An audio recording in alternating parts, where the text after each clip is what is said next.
പ്രവർത്തകരിൽ ആവേശമുയർത്തി വയനാട്ടിൽ രാഹുൽ ഗാന്ധിയുടെ road show. നാമനിർദ്ദേശ പത്രിക നൽകുവാനെത്തിയ രാഹുലിനൊപ്പം പ്രിയങ്ക ഗാന്ധിയും ഉണ്ടായിരുന്നു. പ്രധാനപ്പെട്ട കോൺഗ്രസ് നേതാക്കളും രാഹുൽ ഗാന്ധിക്കൊപ്പം റോഡ് ഷോയിൽ പങ്കെടുത്തു. M Hasan, KC Venugopal, VD Satheesan, Ramesh Chennithala തുടങ്ങിയ നേതാക്കൾ രാഹുലിനൊപ്പം വാഹനത്തിൽ ഉണ്ടായിരുന്നു. കൽപ്പറ്റ നഗരത്തിലൂടെയായിരുന്നു രാഹുലിന്റെ റോഡ് ഷോ. രാഹുൽ ഗാന്ധി നാമനിർദ്ദേശ പത്രിക നൽകുകയാണ്. അല്പസമയത്തിന് മുൻപാണ് രാഹുൽ ഗാന്ധി വരണാധികാരിയുടെ മുന്നിൽ നാമനിർദ്ദേശ പത്രിക സമർപ്പിക്കാൻ എത്തിയത്. അദ്ദേഹം നാമനിർദ്ദേശ പത്രിക സമർപ്പിച്ചു. പ്രധാനപ്പെട്ട കോൺഗ്രസ് നേതാക്കളും പ്രിയങ്ക ഗാന്ധിയുമാണ് രാഹുലിനൊപ്പം വയനാട്ടിൽ ഇപ്പോൾ ഉള്ളത്. കഴിഞ്ഞ തവണത്തെ പോലെ തന്നെ റോഡ് ഷോയോടെ ആയിരുന്നു വയനാട്ടിലേക്കുള്ള രാഹുൽ ഗാന്ധിയുടെ എൻട്രി. ഇത്തവണയും വലിയ ആവേശത്തിലായിരുന്നു പ്രവർത്തകർ. 1 മണിക്കൂറിലേറെ സമയം രാഹുൽ ഗാന്ധിയുടെ റോഡ് ഷോ കൽപ്പറ്റ നഗരത്തിൽ ഉണ്ടായിരുന്നു. അതിനുശേഷമാണ് അദ്ദേഹം നാമനിർദ്ദേശ പത്രിക നൽകാനായി എത്തിയത്.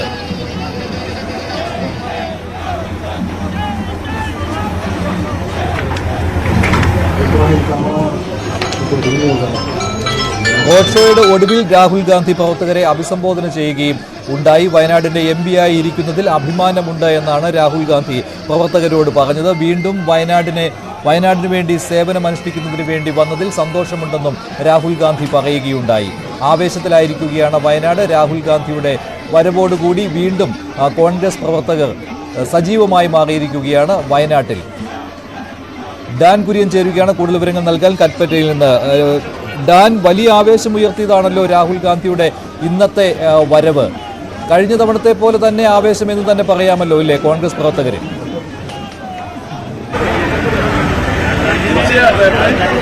മഞ്ജുഷ്, ഒഴുകുന്ന ജനസാഗരമായി മാറിയിരിക്കുകയായിരുന്നു കൽപ്പറ്റ ടൗൺ അല്പ നിമിഷങ്ങൾക്ക് മുമ്പ് വരെ. കാരണം രാവിലെ 11 മണിക്ക് റോഡ് ഷോ കൽപ്പറ്റ പുതിയ ബസ് സ്റ്റാൻഡിന് സമീപത്ത് നിന്ന് ആരംഭിക്കുമെന്നായിരുന്നു അറിയിച്ചിരുന്നെങ്കിലും അദ്ദേഹത്തിന്റെ ഹെലികോപ്റ്റർ ഈ മേപ്പാടിയിൽ അവിടെ എത്തിച്ചേരുന്നതിന് അല്പം സമയം താമസിച്ചതിനെ തുടർന്നാണ് ഏതാണ്ട് 11:30 മാത്രം റോഡ് ഷോ ആരംഭിക്കാൻ കഴിഞ്ഞത്. അതിനോടകം തന്നെ പുലർച്ചെ മുതൽ തന്നെ മലപ്പുറം, അതോടൊപ്പം തന്നെ കോഴിക്കോട്, അതോടൊപ്പം വയനാടിന്റെ അതിർത്തി മേഖലകളിൽ നിന്നുള്ള ആളുകൾ ഉൾപ്പെടെ 10,000-കണക്കിന് ആളുകളാണ് കൽപ്പറ്റയുടെ ഇരു വശങ്ങളിലുമായി രാഹുൽ ഗാന്ധിയും പ്രിയങ്ക ഗാന്ധിയും ഒരു നോക്കി കാണുന്നതിന് വേണ്ടി തടിച്ചുകൂടിയത്.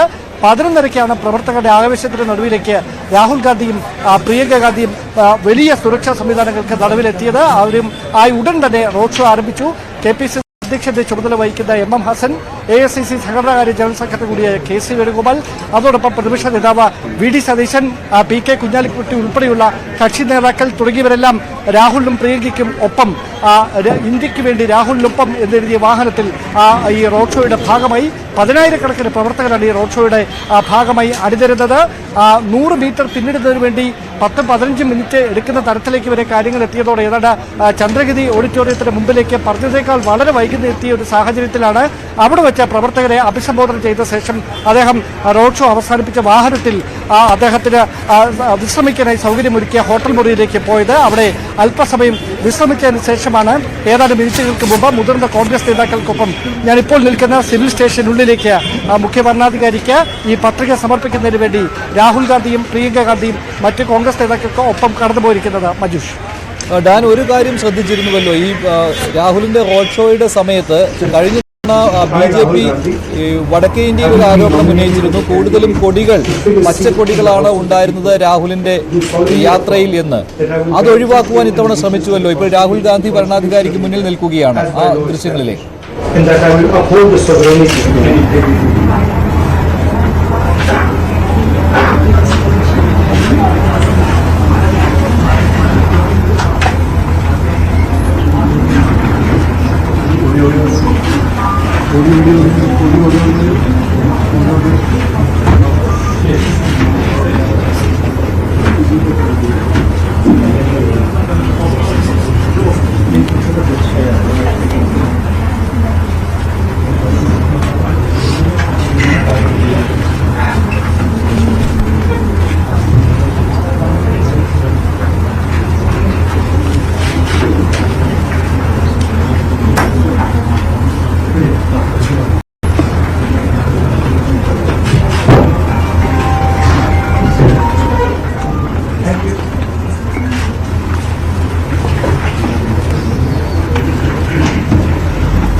copy of voter form.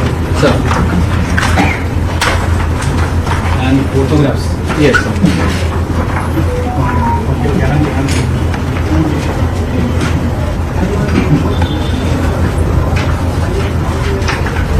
പത്രിക നൽകുന്നതിന്റെ നടപടിക്രമങ്ങൾ തുടരുകയാണ്. ഇപ്പോഴും ഡാൻ നേരത്തെ പറഞ്ഞതുപോലെ ഇപ്പോൾ ഈ രാഹുൽ ഗാന്ധിയുടെ റോഡ് ഷോ കടന്നു വന്ന സമയത്ത് ബലൂണുകളായിരുന്നു ഇത്തവണ കണ്ടത്. കഴിഞ്ഞ തവണ ലീഗിന്റെ കൊടികളായിരുന്നു കൂടുതലായിട്ടും രാഹുലിന്റെ റോഡ് ഷോയുടെ സമയത്ത് കണ്ടിരുന്നത്. അത് പക്ഷേ BJP വടക്കേ ഇന്ത്യയിൽ പ്രചരിപ്പിച്ചിരുന്നു, ഈ പച്ചക്കൊടികൾ ഉയർത്തിക്കാട്ടി. അപ്പോൾ ഇത്തവണ മനഃപൂർവ്വം ഒഴിവാക്കുന്നതാണോ ഈ റോഡ് ഷോയിൽ? കൂടുതലും ബലൂണുകളായിരുന്നുവല്ലോ.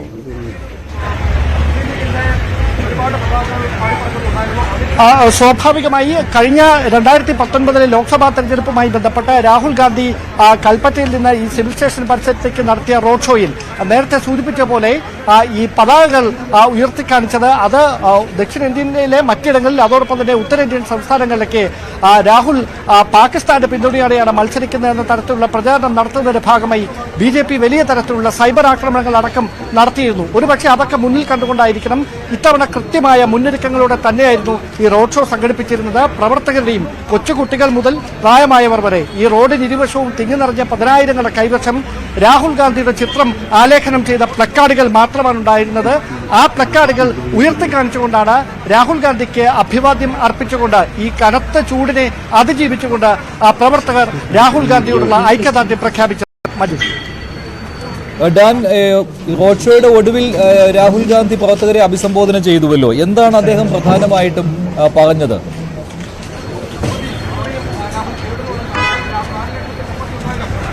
സ്വാഭാവികമായി ഈ വയനാട്ടിന്റെ മണ്ണിലേക്ക് വീണ്ടും കടന്നു വരാൻ കഴിഞ്ഞതിന്റെ സന്തോഷം തന്നെയാണ് അദ്ദേഹം ആദ്യോടന്തം പങ്കുവച്ചത്. കാരണം സ്വന്തം വീട്ടിലേക്ക് വരുന്ന അതേ അനുഭവമാണ് തനിക്ക് വയനാട്ടിലേക്ക് വരുമ്പോൾ. വയനാടിന്റെ പ്രതിനിധിയായി വീണ്ടും ജനവിധി തേടാൻ കഴിയുന്നതിൽ തനിക്ക് അഭിമാനം മാത്രമാണ് ഉള്ളതെന്ന രാഹുൽ ഗാന്ധിയുടെ വാക്കുകളെ ഹർഷാരവത്തോടെയാണ് തിങ്ങി നിറഞ്ഞ പതിനായിരങ്ങൾ ഏറ്റുവാങ്ങിയത്. അതോടൊപ്പം പ്രിയങ്ക ഗാന്ധി കൂടി ഈ നാമനിർദ്ദേശ പത്രിക സമർപ്പിക്കുന്ന ചടങ്ങിന് സാക്ഷിയാകുന്നതിന്റെ സന്തോഷവും അദ്ദേഹം പങ്കുവച്ചു. അതോടൊപ്പം തന്നെ മറ്റ് ഉത്തരേന്ത്യൻ സംസ്ഥാനങ്ങളിലൊക്കെ നടക്കുന്ന അക്രമ സംഭവങ്ങൾ അത് കൃത്യമായി ഊന്നി പറഞ്ഞുകൊണ്ടാണ് അദ്ദേഹം പ്രവർത്തകരെ അഭിസംബോധന ചെയ്ത് സംസാരിച്ചത്. എന്തായാലും വലിയ തരത്തിൽ പതിനായിരക്കണക്കിന് പ്രവർത്തകർ തിങ്ങി നിറഞ്ഞിരിക്കുന്ന ഒരു സദസ്സിൽ അദ്ദേഹം ഒരുപാട് സമയം പ്രവർത്തകർ തളർന്നു വീഴുന്ന തരത്തിലേക്ക് വരെ കാര്യങ്ങൾ എത്തുമായിരുന്നു. കാരണം പുലർച്ചെ മുതൽ കാത്തു നിൽക്കുന്ന ആളുകളാണ്, നോമ്പ് നോക്കുന്ന ആളുകളുണ്ട്. അതുകൊണ്ട് അധിക സമയം അദ്ദേഹം സംസാരിച്ചില്ല. അദ്ദേഹം വയനാടിനോട് തനിക്കുള്ള അഭേദ്യമായ സ്നേഹം തന്നെയാണ് അഭിസംബോധന ചെയ്ത് സംസാരിക്കുമ്പോഴെല്ലാം അദ്ദേഹത്തിന്റെ വാക്കുകളിൽ നിറഞ്ഞു നിന്നു. ഏറ്റവും ഒടുവിൽ ഈ രാഹുൽ ഗാന്ധി വരുന്ന സമയത്ത് രാഹുൽ ഗാന്ധി മറുപടി പറയണം എന്നാവശ്യപ്പെട്ടുകൊണ്ട് ഒരു വിഷയം മുന്നോട്ട് വന്നിട്ടുണ്ടല്ലോ. അത് SDPI UDF-ന് പിന്തുണ നൽകിയ വിഷയമാണ്. ഇക്കാര്യങ്ങൾ എന്തായാലും സ്വാഭാവികമായിട്ടും ഇത്തരത്തിൽ പ്രവർത്തകരെ അഭിസംബോധന ചെയ്യുമ്പോൾ പറയില്ല. പക്ഷേ ഈ വിഷയം വലിയ രീതിയിൽ വയനാട്ടിൽ ഉയർന്നു വരുന്നുണ്ടോ? BJP അത് ശക്തമായിട്ട് ഉന്നയിക്കുമോ? ഒപ്പം LDF-ഉം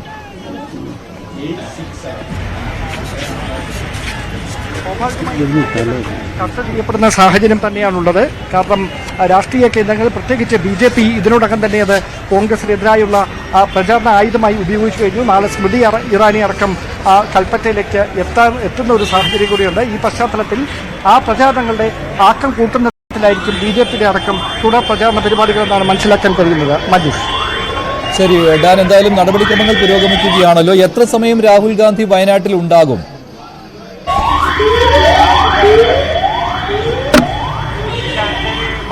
2:30 അദ്ദേഹം ഇവിടെ നിന്ന് മടങ്ങും എന്നാണ് നമുക്ക് ഒടുവിൽ ലഭ്യമാകുന്ന വിവരങ്ങൾ. ഏതെങ്കിലും തരത്തിൽ ഇനി ആ നടപടികൾക്ക് താമസമുണ്ടോ എന്നറിയില്ല. നമുക്ക് ഏറ്റവും ഒടുവിൽ ലഭ്യമായ വിവരം അനുസരിച്ച് 2:30 അദ്ദേഹം മേപ്പാടിയിൽ നിന്ന് ഹെലികോപ്റ്ററിൽ മടങ്ങും എന്നാണ് അറിയിച്ചിരിക്കുന്നത്. ശരി ഡാൻ, നടപടിക്രമങ്ങൾ പുരോഗമിക്കുകയാണ്. നാമനിർദ്ദേശ പത്രിക നൽകുന്നതിന് വേണ്ടിയാണ് രാഹുൽ ഗാന്ധി വയനാട്ടിൽ എത്തിയത്. കഴിഞ്ഞ തവണ രാഹുൽ ഗാന്ധി നാമനിർദ്ദേശ പത്രിക നൽകി പോയതിനു ശേഷം വളരെ കുറച്ച് ദിവസങ്ങൾ മാത്രമേ വയനാട്ടിലേക്ക് എത്തിയിരുന്നുള്ളൂ. പക്ഷേ ഇത്തവണ മറ്റ് സ്ഥലങ്ങളിലേക്ക് പോകാതെ വയനാട്ടിൽ തന്നെ രാഹുൽ ഗാന്ധിയെ നിർത്തുന്നതിനുള്ള ചില തന്ത്രങ്ങളും BJP പ്രയോഗിച്ചിട്ടുണ്ട്. BJP സംസ്ഥാന പ്രസിഡന്റ് K. സുരേന്ദ്രനെ തന്നെ വയനാട്ടിൽ സ്ഥാനാർത്ഥിയായി ഇറക്കിയിരിക്കുന്നു. ഒരു കാരണവശാലും രാഹുൽ ഗാന്ധിക്ക് കഴിഞ്ഞ തവണത്തെ കിട്ടിയതിനേക്കാൾ ഭൂരിപക്ഷം കുറയരുത് എന്നുള്ള ഒരു ആഗ്രഹം UDF-നുണ്ട്. അതുകൊണ്ട് തന്നെ പരമാവധി വോട്ടുകൾ സമാഹരിക്കാൻ തന്നെയായിരിക്കും UDF ഇത്തവണയും ശ്രമിക്കുക. ഭൂരിപക്ഷം കുറഞ്ഞാൽ അത് വിജയമായിട്ട് LDF-ഉം BJP-യും എടുത്തു പറയും. അത് ഒഴിവാക്കുന്നതിനുള്ള ശ്രമങ്ങൾ UDF-ന്റെ ഭാഗത്തു നിന്ന് ഉണ്ടാകുന്നുണ്ട്. അതുകൊണ്ട് തന്നെയാണ് പ്രധാന നേതാക്കളെല്ലാം രാഹുൽ ഗാന്ധിയുടെ റോഡ് ഷോയിലും അണിചേരുന്നത്. പ്രത്യേകിച്ച് മുസ്ലിം ലീഗിന്റെ കൃത്യമായ പിന്തുണ രാഹുൽ ഗാന്ധിക്കുണ്ട്. ലീഗ് നേതാവ് PK കുഞ്ഞാലിക്കുട്ടി ഈ റോഡ് ഷോയിൽ മുഴുവൻ സമയവും പങ്കെടുത്തിരുന്നു. ഇപ്പോഴും അദ്ദേഹം രാഹുൽ ഗാന്ധിക്ക് ഒപ്പം ഉണ്ട്. കോൺഗ്രസിന്റെ പ്രധാന നേതാക്കളെല്ലാം KC വേണുഗോപാലും MM ഹസനും രമേശ് ചെന്നിത്തലയും VD സതീശനും അദ്ദേഹത്തോടൊപ്പം രാഹുൽ ഗാന്ധിക്കൊപ്പമുണ്ട്. പ്രിയങ്കയ്ക്കൊപ്പമാണ് രാഹുൽ ഗാന്ധി വയനാട്ടിൽ എത്തിയിരിക്കുന്നത്. ഇപ്പോൾ അദ്ദേഹം നാമനിർദ്ദേശ പത്രിക സമർപ്പണത്തിന്റെ മറ്റ് നടപടിക്രമങ്ങൾ പൂർത്തിയാക്കുകയാണ്. 2:30 വരെ രാഹുൽ ഗാന്ധി വയനാട്ടിൽ ഉണ്ടാകും. ഇതാണ് മുൻപ് നിശ്ചയിച്ചിരിക്കുന്ന സമയക്രമം. എന്തായാലും രാഹുൽ ഗാന്ധിയുടെ വരവ് പൊതുവെ കോൺഗ്രസുകാരെ ആവേശത്തിലാക്കിയിരിക്കുകയാണ്. കഴിഞ്ഞ തവണ രാഹുൽ ഗാന്ധി ിലേക്ക് വന്ന ആദ്യ സമയം തന്നെ വലിയ ആവേശകരമായ സ്വീകരണമായിരുന്നു കിട്ടിയത്. അത് സംസ്ഥാനത്ത് മുഴുവൻ മണ്ഡലങ്ങളിലും പ്രതിഫലിച്ചു എന്നുള്ള വിലയിരുത്തലും കോൺഗ്രസിനുണ്ട്. അതുപോലെ തന്നെ ഇത്തവണയും രാഹുൽ ഗാന്ധി വയനാട്ടിൽ മത്സരിക്കാൻ തെരഞ്ഞെടുത്തതിനെ ആവേശത്തോടു കൂടി തന്നെയാണ് കോൺഗ്രസിന്റെ പ്രവർത്തകർ സ്വീകരിക്കുന്നത്. ഇത്തവണയും ആ ഒരു പ്രതിഫലനം മറ്റു മണ്ഡലങ്ങളിലും ഉണ്ടാകുമെന്ന് കോൺഗ്രസ് നേതാക്കൾ വിശ്വസിക്കുകയാണ്. എന്തായാലും രാഹുൽ ഗാന്ധി വയനാട്ടിലേക്ക് വന്നത് ശരിയായില്ല എന്ന കഴിഞ്ഞ തവണത്തെ അതേ പ്രചാരണം ആവർത്തിക്കുകയാണ് LDF. കഴിഞ്ഞ ദിവസം മുഖ്യമന്ത്രി പിണറായി വിജയനും ഇതേ കാര്യം തന്നെ പറഞ്ഞിരുന്നു. ഇന്ത്യ സഖ്യത്തിൽ ഒരുമിച്ച് മത്സരിക്കുമ്പോൾ രാഹുൽ ഗാന്ധി കേരളത്തിൽ വന്ന് LDF-നെ നേരിടുന്നത് ശരിയല്ല എന്നായിരുന്നു പിണറായി വിജയന്റെ പരാതി. അതേ കാര്യങ്ങൾ തന്നെ CPM-ന്റെയും LDF-ന്റെയും മറ്റു നേതാക്കളും ആവർത്തിക്കുകയാണ്. അതുപോലെ തന്നെ ദേശീയ മുഖമുള്ള ആനി രാജയാണ് LDF-ന് വേണ്ടി വയനാട്ടിൽ രാഹുൽ ഗാന്ധിയെ നേരിടുന്നത്. ഇക്കാര്യവും LDF പ്രചാരണ വിഷയമാക്കുകയാണ്. ആനി രാജയെ പോലുള്ള നേതാവിനെതിരെ രാഹുൽ ഗാന്ധി മത്സരിക്കുന്നത് ശരിയല്ല എന്ന കാര്യം LDF ഉയർത്തിക്കാട്ടുകയാണ്. അവസാന നിമിഷം BJP-യും കളത്തിലേക്ക് സംസ്ഥാന പ്രസിഡന്റിനെ തന്നെ ഇറക്കി ശക്തമായ ഒരു മത്സരം കാഴ്ചവെക്കുന്നതിനുള്ള ശ്രമമാണ് നടത്തിക്കൊണ്ടിരിക്കുന്നത്. രാഹുലിന്റെ ഭൂരിപക്ഷം പരമാവധി കുറയ്ക്കുക എന്നുള്ള ലക്ഷ്യം LDF-നും BJP-ക്കുമുണ്ട്. രാഹുൽ ഗാന്ധി നാമനിർദ്ദേശ പത്രിക സമർപ്പിക്കുന്നതിന് വേണ്ടി വന്ന ആദ്യ ദിവസം തന്നെ വയനാട്ടിൽ വലിയൊരു റോഡ് ഷോയോടുകൂടി പ്രചാരണങ്ങൾക്ക് തുടക്കം കുറിച്ചിരിക്കുകയാണ്. പ്രിയങ്കയുടെ സാന്നിധ്യവും പ്രവർത്തകർക്ക് ആവേശമുണ്ടാക്കുകയാണ്.